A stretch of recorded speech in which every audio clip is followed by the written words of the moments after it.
تحصیل جام نوازلی کی عوام زراعت پر انحصار کرتی ہے۔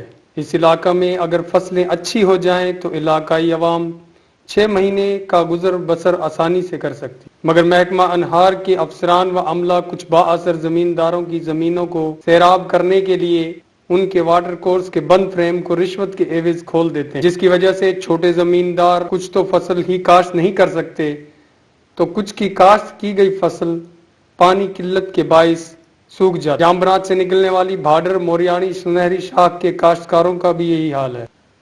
ہزاروں ایکڑ پر کھڑی فصلیں پانی نہ ملنے کی وجہ سے سوکھ رہی ہیں، جس پر مذکورہ شاخوں کے آبادکاروں نے احتجاجی مظاہرہ کرتے ہوئے سانگڑ ٹنڈو آدم شاہراہ بلاک کر کے 3 گھنٹے تک دھرنا دیا اور محکمہ انہار کے افسران کے خلاف سخت نعرے بازی کی۔ اس موقع پر آبادکاروں کا کہنا تھا کہ بڑے بڑے زمینداروں کے واٹر کورس کے ماڈول توڑ دیے گئے ہیں، جس کی وجہ سے ہم جیسے زمینداروں کو پانی میسر نہیں۔ ہماری زمینیں تو کیا سیراب ہوں گی، ہم کو اور ہمارے جانوروں کو پینے کے لیے پانی تک میسر نہیں۔ اس احتجاج کے دوران مذکورہ شاہراہ پر گاڑیوں کی لمبی قطاریں لگ گئیں۔